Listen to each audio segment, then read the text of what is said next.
하나님 말씀 보도록 하겠습니다. 하나님 말씀은요, 요한 1서입니다.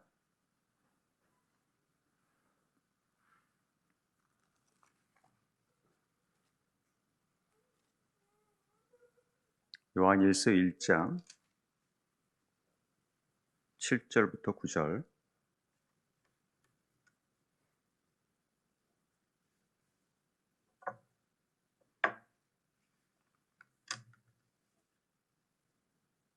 요한 1서 1장 7절부터 9절 말씀을 한 목소리로 읽도록 하겠습니다. 다 같이 읽겠습니다. 시작. 그가 빛 가운데 계신 것 같이 우리도 빛 가운데 행하면 우리가 서로 사귐이 있고 그 아들 예수의 피가 우리를 모든 죄에서 깨끗하게 하실 것이요 만일 우리가 죄가 없다고 말하면 스스로 속이고 또 진리가 우리 속에 있지 아니할 것이요 만일 우리가 우리 죄를 자백하면 그는 미쁘시고 의로우사 우리 죄를 사하시며 우리를 모든 불의에서 깨끗하게 하실 것이요 아멘. 우리 보혈의 기도문을 계속 살펴보면서 이 보혈의 기도문을 통하여서 우리가 하나님이 주시는 그 말씀의 의미가 뭔지, 그리고 보혈의 능력이 정말 우리 삶에 어떤 영향을 주는지를 함께 나누어 보고 있습니다. 다 같이 한번 하시죠. 시작. 예수님의 보혈은 사단의 손에서 나를 구속하셨습니다. 예수님의 보혈은 모든 저주에서 나를 구속하셨습니다. 예수님의 보혈은 나를 위하여 영원한 언약을 이루어 주셨습니다.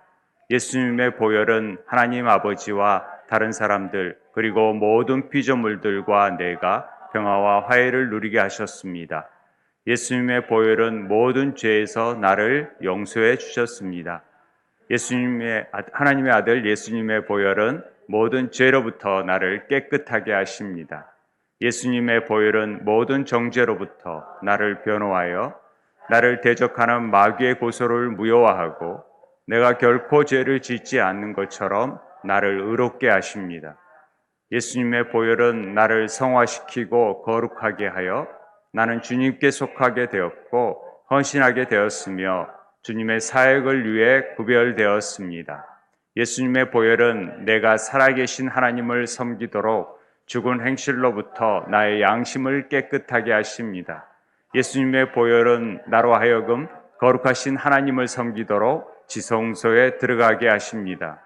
예수님의 보혈은 나로 하여금 사단과 그의 모든 권세를 극복하게 하십니다. 예수님의 보혈은 나의 영원한 기쁨의 근원이 되십니다. 아멘. 자, 오늘은 하나님의 아들 예수님의 보혈은 모든 죄로부터 나를 깨끗하게 하셨다라는 내용을 가지고 함께 나누어 보려고 합니다. 우리가 보혈 기도를 하는 것 자체를 어떤 분들은 그냥 이렇게 천주교에서 하는 주기도문 200번 그러면 뭔 일이 이루어지고 막 이런 식으로 생각하기가 쉬운데 그런 차원의 것이 아니라는 것을 꼭 아셔야 됩니다. 우리는 워낙 샤머니즘적인 생각에, 유교적인 생각에 길들어 있어서 자꾸만 막 그걸 되뇌이면은 되는 줄 아는데, 물론 그런 말의 능력이 있지만은 그런 것보다는 그 말씀이 내 마음에 합당하게 여겨져야 돼. 그리고 그게 선포돼야 되기 때문에 지금 이런 일을 하는 거예요. 그냥 무조건 외우는 것보다도 그 말씀이 내 마음에 합당하게 여겨지면 훨씬 더 능력 있는 말씀이 되는 것이죠. 그래서 우리가 그냥 하나님의 마음이 좀 맞는 그런 고백을 할 수 있어야 돼야 되지 않겠습니까? 그동안 우리가 갖고 있었던 우리 습관이나 방법이 아니라 하나님의 방법에 따라서 좀 생각하고 그래야 효력이 더 훨씬 더 강하게 나타난다라는 것이죠. 우리가 성경을 바라보는 우리의 시선이나 시각에 있어서 성경대로 할 수 있는 시각으로 자꾸 바꾸려고 해야 됩니다. 우리의 관점을. 이게 참 중요합니다. 우리가 에레미야 말씀 중에 23절 29절 한번 같이 읽어볼까요? 시작. 여호와의 말씀이니라 내 말이 불 같지 아니하냐 바위를 쳐서 부서뜨리는 방망이 같지 아니하냐. 하나님의 말씀은요 불 같대요. 불. 그럼 불이 확 들어오면은 여러분 어떻게 돼요? 막 불이 오는데 가만히 있습니까? 어쩔 줄 몰라 해야죠. 하나님 말씀이 임하면. 여러분들이 하나님의 말씀, 지금 우리가 보혈 기도는 하나님 말씀으로 다 이루어진 거잖아요.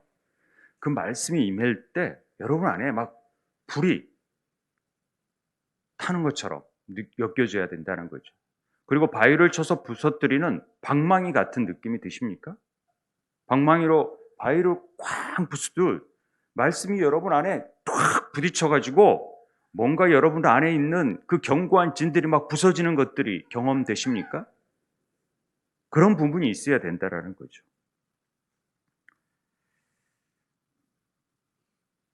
우리의 헛된 생각과 죄된 습성, 견고한 진들이 이 하나님의 말씀 앞에서 막 무너지는 것들을 경험할 줄 알아야 된다라는 것입니다.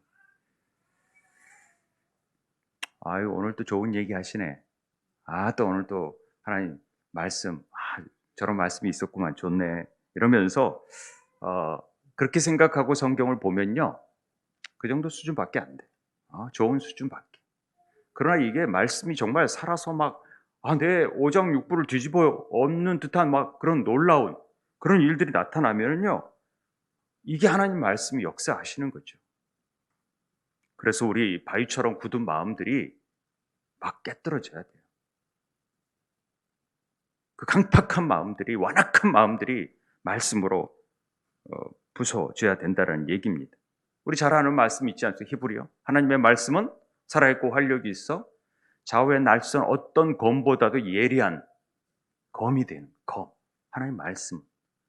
바위, 방망이가 되고 불이 되고 막 검이 되어져서 오는 거예요.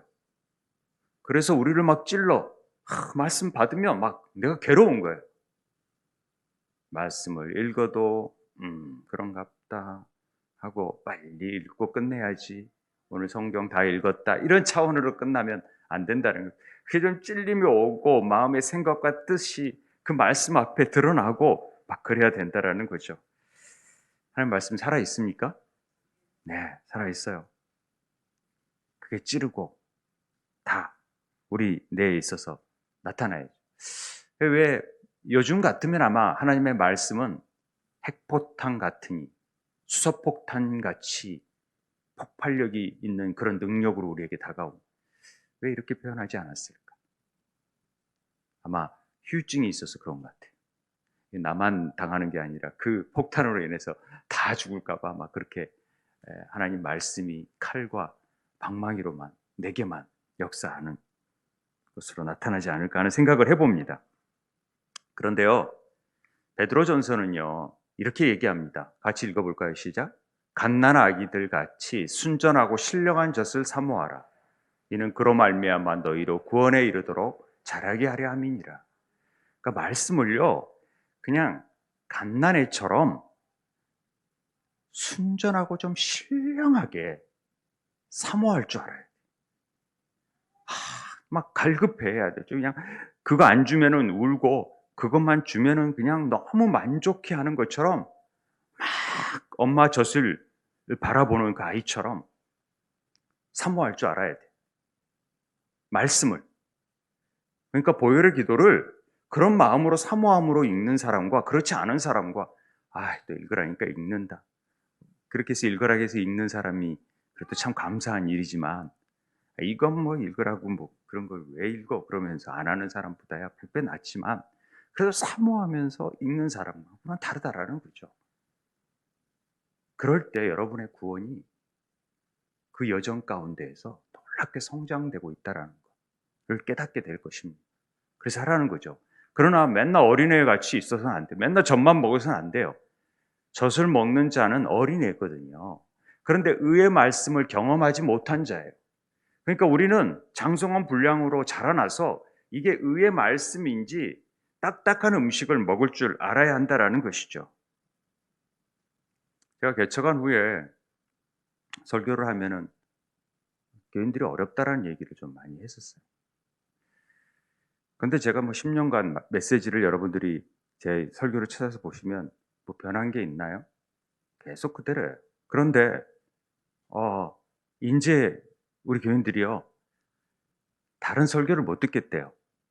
막 애화가 많고 막 이유식 먹여주시 떠먹는 설교 같은 건 이제 잘 못 듣겠다는 얘기를 하는 것은 그만큼 저는 말씀이 우리 성도들 안에 10년 넘게 자랐다고 생각을 합니다. 그러니까 뭐 이제 더 단단한 음식을 달라고 얘기하잖아요. 목사님 좀 낮춰서 설교하면은 목사님 좀 더 단단한 음식을 먹고 싶습니다. 이런 얘기를 하는 것 같아요. 어, 우리나라는 어, 교육열이 대단한 것 같아요. 그렇잖아요. 우리가 교육으로 우리나라가 부강이 좀 나라가 잘 산 나라가 됐다라는 얘기를 많이 하니까, 그래서 아마 좋은 학교를 가보자 강남이 부동산이 오르고 또 강남이 그런 도시로 되어진 것 같아요. 아마 그런 그 요인 중에 하나가 이 학구열 때문에 좋은 학군이 있고 그 영향이 굉장히 크다라는 거죠. 그런데 잘 배운 아이들이 정말로 그들의 인생이 변화되고 정말 멋진 사람으로 됩니까? 그렇지 않다라는 것이죠. 여러분 그걸 꼭 아셔야 돼요. 교육이 사람을 바꿀 거라는 철학을 가졌던 분이 우리 철학의 미국 학교의 근간을 세운, 교육의 근간을 세운 존 듀이예요. 물론 루소의 에밀 철학의 영향을 많이 받았지만은, 그래서 교육을 통해서 우리는 변화시킬 수 있고 바꿀 수 있다. 맞는 얘기죠. 교육 자체를 제가 비난하려고 그런 게 아니라 뭘 가르치냐에 따라 달려 있는 것이죠. 그러나 무조건 교육 된다고 되어지는 게 아니에요. 하나님도 알지 못하고 하나님도 없다고 하는 그런 무신론적인 교육을 하는데 어떻게 사람이 바뀌어지고 변화가 됩니까? 절대 그럴 수 없습니다. 교육은요, 하나님을 경외하는 걸 가르치는 것입니다. 그게 지식의 근본이니까. 그러려고 우리가 교육하는 거죠. 교육이 하나님의 가르침을 외면하면 아무것도 아닌 게 돼요. 아무리 얘기해도 다 각자의 논리가 있고 각자가 배운 나름의 내가 가르치고자 하는 그런 게 있으니까 그게 안 들어가나 봐요. 아무리 외쳐도.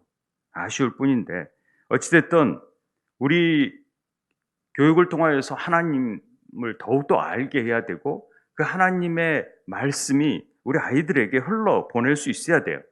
그래야 하나님을 경외하는, 교육하는 목적이 뭔데 하나님을 경외하게 하고 하나님을 떠나서는 죄 가운데 거할 수밖에 없는 존재라는 것을 깨달아 아는 것이죠. 그걸 빼버리면은 열심히 교육해서 높은 사람 되고 자기를 높이는 사람이 되고 하나님보다 자기를 높아지려고 하는 일뿐이 안 남아요.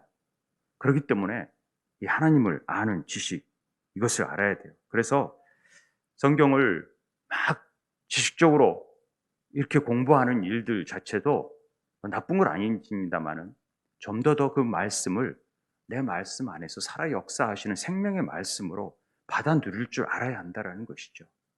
그리고 그분이 나를 통치하고 그분이 나를 가르치고 성령님께서 주시는 말씀 안에서 살아갈 수 있도록 해야 되는 것이 우리가 행해야 될 일이라는 것이죠.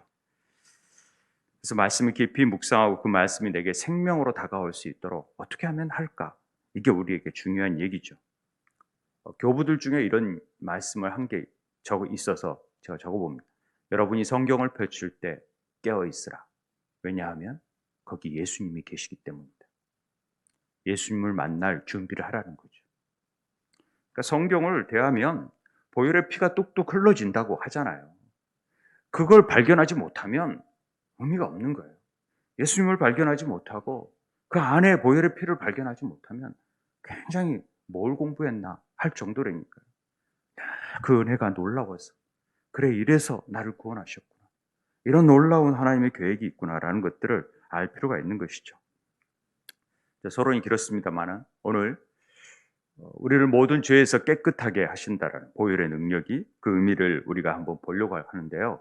오늘 말씀, 요한 1서 말씀 가지고 우리가 좀 생각해 봐야 될 게 있습니다. 죄라는 게 뭐고, 깨끗하게 한다는 게 뭐고, 죄를 자백한다라는 게 뭐고, 미쁘시고 의로운 게 뭐고, 죄를 사해 준다라는 게 뭔지. 죄를 사해 준다라는 것은 우리가 5번째, 모든 죄에서 우리를 용서해 주셨다라는, 죄가 용서함을 받는 얘기를 다 드렸으니까 다시 한번 정리한다는 측면에서 보면 될 것 같아요.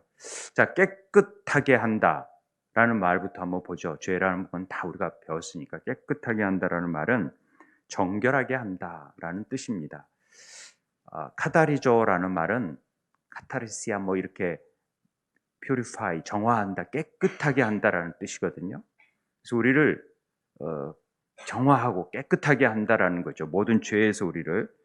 그리고 고백한다라는 말은, 자백한다, 고백한다라는 말은 우리가 생명의 삶을 통해서 배웠어요.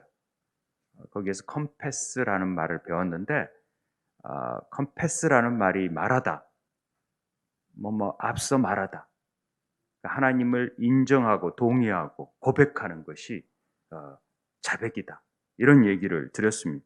그래서 어떤 죄에 대해서 하나님, 내가 그 죄를 맞네요, 제가 죄인 맞네요, 이렇게 고백하는 순간 그게 회개가 될 수 있다 그러고, 그걸 고백하게 만드는 일을 하는 것이죠. 그래서 그 단어 자체가 이미 그런 것들을 고백하고, 그 고백하다라는 것 자체가 어찌 보면은 하나님 앞에 엎드려지는 것과 찬양하는 것과 감사하는 것과 같다라는 얘기를 했습니다. 그래서 야다라는 말과도 같다라는 얘기를 했는데요. 고백에는 두 종류가 있어요. 그래서 한 개인이 하나님 앞에 지은 죄를 인정하고 고백하는 게 어떤 부정적인 측면에서라고 한다면, 그래서 하나님은 모든 것을 통치하시고 하나님은 모든 것을 옳습니다라고 인정하는 것 자체가 찬양이에요. 긍정적인 의미의 고백이죠. 우리는 늘 찬양하는 것은 고백하는 거예요. 하나님이 멋지십니다. 하나님 다 옳으십니다. 최고입니다. 하나님이. 그러나 저는 아무것도 할 수 없는 존재입니다. 저는 이게 부족합니다. 인정하는 거예요. 그것이 고백 가운데 있는 두 단어의 의미라는 것입니다. 그래서 히브리어에서 이 야다라는 말이 감사하다, 던지다, 고백하다, 이런 말하고 연결되어 있죠. 그러니까 시편에 바로 이런 말이 나오죠. 내가 이르기를 내 허물을 여호와께 자복하리라 하고 주께 내 죄를 아뢰고 내 죄악을 숨기지 아니하였더니 주께서 내 죄악을 사하여 주었다. 그러니까 항상 허물을 자백하면 깨끗게 하시는 하나님의 은혜가 있다라는 것이 시편에서 계속 나와요. 그건 자복하고 찬양하고, 자복하고 고백하고 찬양하고, 이게 시편의 전체 내용이잖아요. 자꾸만 하나님, 나는 그래요. 나는 그렇습니다. 나는 부족합니다. 그러나 하나님은 옳으시기 때문에 하나님 찬양 받으십시오. 이 시편의 전체 주제예요. 우리가 죄를 오늘 다섯 번째 예수님의 보혈이 나의 죄를 용서해 주셨다라는 부분은 다섯 번째에서 배웠잖아요. 그러면 죄를 용서해 주신 것과 오늘 모든 죄에서 나를 깨끗하게 하셨다라는 말은 그거 아닌가요? 굉장히 유사한 말 같아요. 용서해 주셨는데 깨끗하게 하셨대요. 또 그 왜 또 두 번이나 이게 또 뒤에 가면 양심을 또 깨끗하게 이런 말들 나오는데, 엄밀하게 이 말은 굉장히 다른 부분이 있습니다. 죄를 사하여 주고 용서해 주는 건요, 우리 기억나는지 카파르라고, 덮어준다, 커버. 죄는 덮어주는 거예요. 그래서 다시 기억하지 않는 거예요. 죄는 하나님께서 죄를 덮어버리는 거예요. 그래서 용서해 줬어요. 자, 보세요. 잘 보세요. 어떤 죄를 용서해 주잖아요. 그러면 그래, 너 용서해 줄게. 그런다고 그 사람이 새로워지나요? 아니요. 용서만 받았을 뿐이에요. 그러나 여전히 내 속사람에서 안 좋은 부분이 있어서 또 죄를 저질러. 그래서 죄사함을 받은 사람은 반드시 따라오는 게 씻겨져야 돼요. 깨끗게 하는 역사가 있어야 돼요. 덮어지는 게 아니라 아예 깨끗하게 치우는 일을 행하는 거죠. 이게 좀 다르다라는 의미입니다. 죄 용서함을 받으면 반드시 깨끗게 하는 일이 필요하다라는 얘기를 하고 있는 것입니다. 우리는 자꾸 죄를 숨기려고 그래요. 그러다가 걸리면 아유, 걸렸네, 이렇게 생각하죠. 어쩔 수 없이 내가 자백해야 되네, 고백해야 되네, 이렇게 많이 생각하는데요. 우리가 그냥 더 적극적인 의미로 하나님 자녀로서 우리가 늘 연약하다라는 것을 고백하는 거죠. 자백하는 거죠. 하나님 자녀로서 요리를 할 때 음식 얘기를 한다면 나는 이 맛을 절대 못 내요. 요리사가 하는 맛을. 그러면 내가 나 이 맛이 나는 절대 안 나는데 나는 별로 실력이 없나 봐요. 라고 고백하는 것 자체가 인정하는 거예요. 그게 고백이죠. 내 실력이 내가 안 나는데요? 좀 가르쳐 주세요? 도와주세요? 어떻게 해야 돼요? 라고 묻는 것은 도움을 요청하면서 자기가 고백하는 것이죠. 그게. 그럼 고백을 해야 돼요. 하나님, 자기가 뭐 알아서 다 하면은 내가 그래도 잘할 거야 하고 자기 맛을 내고 좋다 뭐 자뻑하면 되겠습니까? 아니죠. 그 고백해야 되는 거죠. 그래서 정말 요리의 맛을 낼 수 있도록 해야 되는 거죠. 그래서 온전케 되어는 것이 내 안에 이루어지지 안 되고 있는데 문제가 해결되어서 이제 다시 될 수 있게 하기 위해서는 고백하고 도움을 청하는 일이 필요해요. 근데 자존심 센 사람들이 절대 이거 안 물어요. 남한테. 그걸 버려야 돼. 그게 아집이에요. 빨리 그것도 버려서 내가 잘 모르겠어요. 알려주세요. 빨리. 이런 사람들이 잘 배워요. 그것이 하나님 앞에 빨리 무릎 꿇고 고백하는 게 아주 중요하다는 거죠. 잠언의 28장 13절에 자기의 죄를 숨기는 자는 형통하지 못하나 죄를 자복하고 버리는 자는 불쌍히 여김을 받으리라. 긍휼히 여김을 받아요. 자비로움을 받아요. 하나님께 자복하고 그것들을 버리려고, 죄를 버리려고 하는 자들은 하나님의 자비로움이 있죠. 제가 천주교에서 우리가 고해성사를 해요. 천주교에서 고해성사를 하는 게 우리 개신교에서는 하지 않잖아요. 왜냐하면 왜 목회자한테 고해성사를 하지? 하나님께 해야지. 그리고 하나님이 용서해 줘야지. 왜 목회자가 용서를 하지? 그러면 된 건가? 이렇게 여기면서 되게 거부 반응을 가져요. 우리 개신교적인 입장에서는. 그런데 한번 다르게 생각해 볼 필요가 있어요. 고백되어야지만 하나님께 고백되고 잘못한 부분에 사람에게도 고백되어야지만이 죄가 해결될 수 있다는 거죠. 물론 하나님께 고백하는 게 중요해요. 그러나 잘못한 부분에 있어서 사람에게도 고백하는 게 참 중요해요. 그런데 그 사람에게 참 못하니까 어떤 사람을 대리자를 통해서 고백을 하게 하는 어떤 그런 의미가 있지 않나 제가 이해해 보려고 하는 측면에서 그렇게도 생각했습니다만은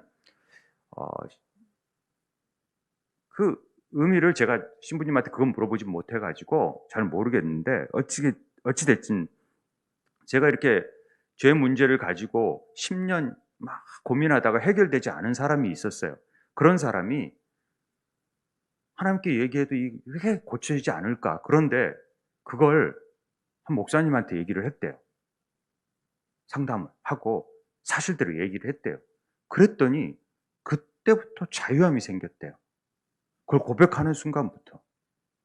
그러면서 이제는 내가 그 죄에 대해서 얽매였던 것들이 풀려졌다. 목사님이 능력이 있는 게 아니라 고백하는 순간에 능력이 사는 거예요. 하나님께는 굉장히 보이지 않는 하나님이라고 피상적으로 여겼던 것이죠. 그러나 진짜 자기의 죄의 문제를 가지고 사람 앞에 딱 고백을 하니까 그때부터 일이 생겨나는 거죠. 하나님의 자유의 역사가 나타나게 되는 거죠. 그래서 영어 속담에 아기를 목욕시킨 물, 더러운 물을 버리려다가 애까지 버리는 일이 없어야 된다. 저는 이 고해성사라는 측면이 그런 부분이라고 생각합니다. 정말로 이게 별로 좋지 않은 것 같아서 딱 버렸는데 정말 중요한 본질을 빼먹고 다 버려버린 것 같아요. 그러니까 고백해야 돼. 정말 상담할 일이 있으면 그 목회자가 신부님들 다 서약하잖아요. 절대 외부로 안 하겠다고. 누구한테도 부인이 없으니까 얘기를 안 해요. 고해성사라 했을 때. 이런 부분 참 좋은 것 같아요. 그래서 고백을 하고 그 문제를 놓고 같이 기도하고 그리고 그러지 않도록 해야 되죠. 담배 끊겠다 해놓고 자기가 하나님한테만 하면은 안 지켜줘요, 잘. 근데 사람들한테 다 공표하면요. 창피하니까 고백되어지니까 안 하더라고요. 그게 필요하다라는 거죠. 근데 우리는 그걸 자백을 잘 안 하니까 문제죠. 그런데 자백하면은 우리가 왜 자백해줘요? 깨끗해지기 위해서. 이거 굉장히 중요한 일입니다. 예수님의 보혈이 우리를 깨끗게 하세요. 자백했을 때. 저는 미쁘시니까. 로마서 14장 10절, 11절에 보면은 내가 어찌하여 내 형제를 비판하느냐? 어찌하여 내 형제를 업신 여기느냐? 우리가 다 하나님의 심판대 앞에 서리라. 기록되었을 때 주께서 이르시되 내가 살았노니 모든 무릎이 내게 꿇을 것이요 모든 혀가 하나님께 자백하리라. 다 하나님 앞에 무릎을 꿇게 되고 자백하게 돼요. 모든 이들은. 그래서 우리는 자백해야 돼. 자백해야 돼. 굉장히 중요한 자백하는 게. 그래서 결국 우리는 하나님 앞에 자백할 수밖에 없어요. 결국은. 그런데 이 믿음을 가지고 있으면 우리가 자백할 때 보혈의 능력이 우리를 깨끗게 한다라는 그 믿음이 있으면 그래서 그 보혈의 능력으로 말미암아 우리의 문제들을 자백하기 시작할 때 우리 안에 하나님의 긍휼이 막 임하게 되고요. 그게 베풀어지면서 하나님의 심판에 저주의 심판에서 벗어나게 하는 의미가 있다라는 것이죠. 그래서 하나님은 자백하는 걸 원하시고 자백해 하시는 거예요. 아니 좀 수치가 있으면 어때요? 창피하면 어때요? 창피해야죠. 그래야 하나님께 치료받죠. 하나님의 역사가 나타나죠. 수치심 때문이라도. 다시는 안 그러겠다고. 그걸 숨겨버리면 계속 하는 거예요. 또 하고 또 하고 또 하게 되는 거죠. 그래서 자백이 참 중요합니다. 우리 신앙생활에서 정말 바뀌어지지 않는 부분이 나 중심에서 하나님 중심으로 변하는 거예요. 내 주인이 하나님이 되는 건데 그게 잘 안 되는 거죠. 이것부터 돼야 되는데 그래야 우리가 세례받고 세례받는 것은 내가 이제 하나님이 나의 주인이십니다라고 고백하는 것인데 전부 다 기도나 어떤 삶을 보면은 전부 다 내 중심이에요. 하나님 내 거 해주세요. 내 변화시켜주세요. 내가 변화돼야 됩니다. 나 축복을 해주세요. 왜 내가 축복이 안 됩니까? 전부 다 이렇게 하고 있고 하나님 설득하고 협박하기 위해서 축복을 내가 더 받아야 된다라는 식으로 얘기할 때가 참 많다라는 거죠. 그런데 하나님을 바꾸려고? 절대 아니죠. 내가 바뀌어져야죠. 누굴 바꿔요? 내가 바뀌어져야지. 남편 바꿀 수 있을 것 같아요? 천만에요. 내가 바뀌어져야지. 아내가 바뀌어질 것 같아요? 천만에요. 내가 바뀌어져야지. 하나님이 하실 일들을 바라봐야죠. 그게 참 중요합니다. 그럴 때 하나님의 말씀이 임하면 방망이로 쳐버린다니까요. 그 삶을, 그 견고한 진들을 칼로 얼어낸다니까요. 그걸 누가 하느냐? 하나님이 하세요. 우리가 못해요. 예수님께서 우리의 죄를 깨끗하게 하신다. 예수님의 보혈이. 요한 1서 2장 1절에서 2절 한번 같이 읽어볼까요? 나의 자녀들아 내가 이것을 너희에게 쓰면 너희로 죄를 범하지 않게 하려 함이라. 만일 누가 죄를 범하여도 아버지 앞에서 우리에게 대언자가 있으니 곧 의로우신 예수 그리스도시라. 그는 우리를 위한 화목 제물이니 우리만 위할 뿐 아니요 온 세상 죄를 위하십니다. 예수님의 보혈이 우리를 깨끗하게 하신 그 엄청난 능력은요. 그분이 우리의 대언자가 되시기 때문에 그래요. 대언자라는 말 아세요? 우리 대언자가 되셨다. 대언자라는 말이 파라클레토스라는 말이에요. 파라클레토스가 뭐예요? 성령님에서 파라클레토스라는 말이 나오잖아요. 보혜사, 파라클레토스. 그러니까 중재자, 변호자, 돕는 자, 유한자라는 뜻인데 대언자라는 말은 쉽게 우리가 요즘 생각으로는 변호사인 거예요. 언제든지 우리가 죄를 지면은 와가지고 변호해 주신 거예요. 아예 이럴 수밖에 없고 이런 상황이고 그래서 그래도 검사가 이런 죄가 있어서 죄를 져야 됩니다. 그러려면 이 사람이 잘못을 했더라도 변호사들은 이 사람 편이 되어줘서 끝까지 그 죄를 조금이라도 줄이려고 애를 쓰는 게 변호사라니까요. 그런 것처럼 하나님이 우리에게 대언자가 되셔서 그 죄를 막아주세요. 이럴 수밖에 없었어. 어렸을 때 상처가 있어서 이랬어. 그러나 예수의 보혈의 피를 믿고 있어. 그래서 내가 깨끗하게 해줄 거야. 내가 변호해 줄 거야. 돈 받고 그런 게 아니에요. 아들아, 내가 죄를 지을 때마다 너를 위하여 용서가 준비되었을 뿐만 아니라 너의 구세주인 내가 너의 모든 케이스를 다 변호해 준다. 이 얘기를 하시는 거예요. 왜 그런지 아세요? 이게 하나님 나라의 역동성이에요. 우리가 고소자가 있잖아요. 또 죄 지었네요. 사람들이 자꾸만 막 율법을 가지고 또 정죄하고 막 그래요. 또 용서해줘요? 와, 또 죄 졌는데?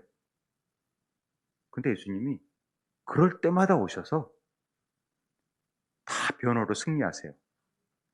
백전백승. 우리 예전에 1,000원짜리 변호사라는 뭐 프로가 있었던 것 같은데 1,000원이 아니에요. 구원이에요. 구원. 구원의 하나님, 구원의 주님이 오셔서 우리를 변호해 주세요. 무료로. 딱 예수님이 말하면 사단이 아무 말 못해요. 꼬리를 내려요. 감히 설 수가 없어요. 그분이 우리 예수님이세요. 그분이 우리 모두가 그런 선지자 되기를 원하세요.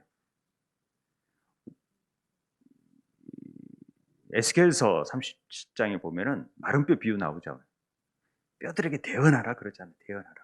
아니 그냥 말하면 되지 뭘 또 뼈들에게 대언하래요. 에스겔 보고. 우리는 하나님의 선지자라면 선지자의 사명을 가진다면은 하나님 말씀을 대언할 줄 알아야 돼요.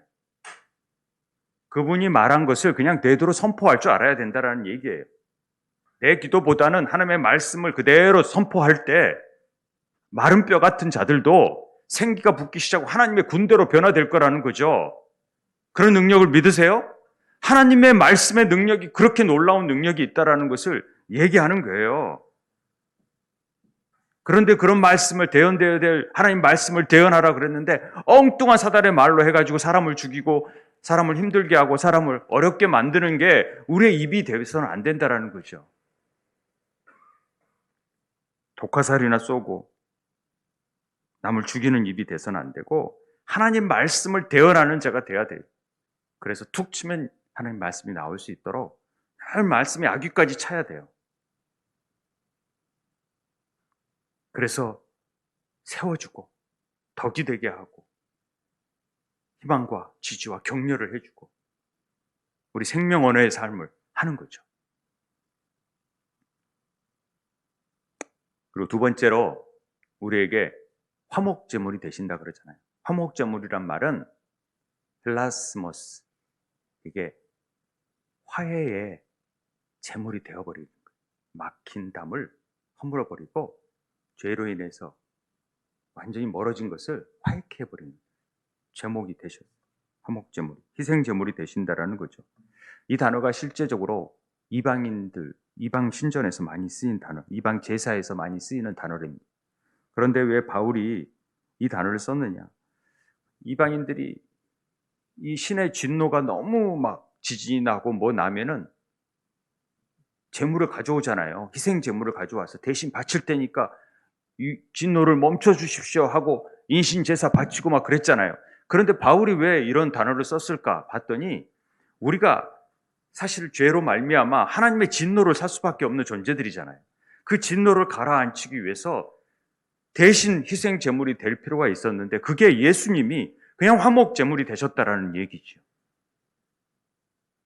그래서 우리가 깨끗게 되고 우리가 자유케 된 거예요.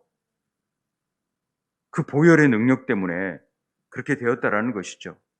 하나님의 법을 어긴 것과 하나님의 거룩함에 대해서 연관된 것을 침범한 것에 대해서 예수님은 자신이 희생제물이 되어버린 것이죠. 그러니까 우리가 죄를 지을 때마다 이 사실을 잊지 않아야 돼요. 기억해야 돼요. 아, 내 죄로 인해서 예수님께서 희생제물이 되셨구나. 이 일이 내가 죄를 지을 때마다 일어난다는 것을 우리는 기억해야 됩니다. 죄 지면 주님 용서해 주세요. 너무나 쉽게 얘기하죠. 뭐 이게 우리의 하나님 감사해요 하고 그냥 쉽게 떠나는 거죠. 뭐 이게 우리의 특권이고 능력이라고 하는 것을 압니다마는 우리가 좀 더 민감해져야 된다는 거죠. 우리가 그 죄에 대해서 얼마나 아파하시고 힘들어하시고 그 일을 위해서 십자가에서 이루신 일들을 기억하고, 그래야 어떤 죄는 하나님의 그 거룩한 영향에까지 미칠 수 있는 하나님의 그, 그 저놈을 우리가 망령되게 일컫게 되는 그런 일들이 있을 수 있기 때문에 그 죄에 대해서 우리가 치열하게 경험해야 되는 것이죠. 용서함 받는 것은 빚진 것을 탕감받는 거라 그랬잖아요. 분명한 예수님의 희생 제물이 우리 각각 믿는 자들의 죄를 지을 때마다 이 부분을 우리가 바르게 인식하고 또 알아야 되는 거죠. 이게 사실 쉬운 일이 아니지만 그렇다라는 거죠. 그래서 로마서에 이 예수를 하나님이 그의 피로써 믿음으로 말미암은 화목 제물로 세우셨으니 이는 하나님께서 길이 참으시는 중에 전에 지은 죄를 관과하심으로 자기의 의로우심을 나타내려 하십니다. 요한일서 4장 10절에 사랑은 여기 있으니 우리가 하나님을 사랑한 것이 아니요 하나님이 우리를 사랑하사 우리 죄를 속하기 위하여 화목 제물로 그 아들을 보내셨다. 이렇게 되어 있습니다. 우리가 하나님을 사랑한 것이 아니요 하나님이 우리를 사랑하사 우리 죄를 속하기 위해서 화목 제물로 그 아들을 보내셨다. 이런 얘기가 나옵니다. 우리 죄에 대해서 대언자 되시고 화목 제물이 되셨기 때문에 그리스도의 보혈의 능력이 있는 거예요. 우리를 깨끗게 하는. 여러분 믿으십니까? 우리가 건물마다 성전으로 지어져 간다는 에베소서 2장의 말씀이 있잖아요. 저는 제자 훈련, 우리가 하나님 말씀, 예수를 닮아가는 과정이 건축 중이라는 얘기를 많이 했습니다. 그리고 산상수훈의 결론이 모래 위에 그리스도 반석 위에 세울 거냐, 모래 위에 세울 거냐라는 것이죠. 말씀으로 온전한 성전을 세우는 것이 우리가 해야 될 일이라는 얘기를 거듭 드렸습니다. 저를 하나님이 부르셨을 때 말씀으로 온전한 성전을 세우라는 사명을 주셨고, 순전한 말씀으로 초대 교부들은요 계시적인 말씀을 받을 때 여러분은 하나님의 살아있는 작은 집이기에 작은 벽돌을 받으신 거예요. 말씀을 받기 시작하면요 그것이 여러분의 집을 짓는 재료가 된대요. 그래서 벽돌 하나를 놓는 것과 같대요. 그래서 성령님께서는 하나님께서 우리 안에 오셔서 거하실 수 있는 집을 짓기를 원하시고 계신대요. 성령의 전을 짓고 가는 거죠. 우리를 건물마다 성령께서 온전히 행하실 수 있는 집, 성령의 전, 그것은요 말씀으로 지어진대요. 그런데 말씀으로 지어지는데 단지 살아있는 벽돌만 받는다면 그것은 세멘트를 발라 굳히지 않고 떠나는 일이 없게 하세요. 이런 말을 적었어요. 그런데 앤드류 모레이 겸손이라는 책에 보면은요 이런 부분을 정확히 설명을 해요. 어떻게 설명을 하냐면 우리가 말씀을 받으면 말씀만 받기만 하면 세워놓으면은 이게 흔들거릴 수 있대요. 그런데 이 흔들거리는 것을 말씀을 잘 받아가지고 세멘트를 발라가지고 붙이면은 굳어지잖아요. 그래서 더 단단하게 붙여지고 온전하게 세워질 수 있는 방법은 기도래요. 말씀을 통한 기도래요. 그래서 말씀 기도가 굉장히 중요합니다. 보혈 기도가 말씀을 통해서 기도하는 거잖아요. 그렇기 때문에 더 단단하게 우리를 세워갈 수 있대, 성령의 전으로. 그래서 속사람이 강화될 수 있는, 그래서 모든 것들을 차단할 수 있는 하나님의 성령의 전으로 세워질 수 있는 그게 되는 거예요. 그래서 시편 기도, 보혈 기도 하자는 거죠. 내년에는 저희가 이제 시편 기도, 보혈 기도를 본격적으로 좀 해보려고 합니다. 관심 있으면 와주셔서 같이 하면 되니까. 하영이가요, 오늘 제가 또 몰래 접선을 해가지고 만났어요. 원래 못 만나는데. 잠깐 물건을 전해줄 일이 있어서 놓고 멀리 떨어져서만 봤어요. 조심해야 되니까. 근데 너무 힘들었대요. 거기에서 한 3, 4일 동안에 다 수술했지 자연분만 한 사람은 하영이뿐이 없대요. 그럴 만큼 막 요즘 굉장히 어려웠다는데 마지막까지도 수술하자고 다 했다는데 하영이가 자연분만 해보겠다고 해가지고 한 걸 그러네요. 아이들이 정말로 기도를 해줬고 그러는데 어, 어떤 기도를 했냐면 제가 이제 뭐 긍휼을 구하라고 제가 기도를 같이 했었는데 우리 예수 기도 있잖아요. 주 예수 그리스도시여 하나님의 아들 주 예수 그리스도시여 이 죄인을 긍휼히 여겨 주옵소서. 이 기도만 내내 힘쓰는 내내 주여 저를 긍휼히 여겨 주옵소서. 긍휼히 여겨 주옵소서. 그런데 힘이 나. 이 기도의 힘 때문에 아빠 제가 이게 순산할 수 있었어요. 이 얘기를 하더라고요. 뭐 저는 하나님의 말씀 기도의 능력이 있다고 믿습니다. 제가 이 예수 기도에 관한 능력, 보혈 기도에 관한 능력, 시편 기도의 능력을 간증을 해라면 할 수 있어요. 하나요. 그게 다 무슨 소용이 있어요? 우리가 경험해야지. 우리가 누려야지. 그런 거 아닙니까? 예수님의 보혈이 우리를 예수님께서 십자가에 나의 죄를 위하여 십자가에 달리신 것이 너무나도 감사해서 주님 저는 다른 일들은 너무나 감사한데 다른 일들까지는 제가 도움을 요청하지 못하겠어요. 이건 거지 영성이래요. 거지 영성. 우리가 평생토록 빚을 지는 놀라운 사건이잖아요. 십자가. 그런데도 우리는 이 보혈을 의지하면서 끊임없이 예수님께 구해야 된다는 거죠. 주님, 이런 문제도 저를 깨끗하게 해주십시오. 이런 문제도 저를 깨끗하게 해주시고. 자꾸 기원. 그럴 때 하나님의 말씀을 대언하는 순간 하나님의 사람으로 만들어지는 하나님의 계획이 이루어진대요. 형상이 회복되고 하나님의 일들이 이루어져요. 그래서 이 기도가 굉장한 능력이 있대요. 우리가 좀 보혈 기도를 좀 힘있게 묵상하고 또 그 마음속으로 정말 생명의 빛으로 좀 보혈 기도를 잘 묵상했으면 좋겠습니다. 그래서 예수님의 보혈이 모든 죄에서 나를 깨끗게 했다라는 것들을 우리 삶으로 고백했으면 좋겠어요. 찬송가 우리 270장 부르면서 잠깐 기도하죠.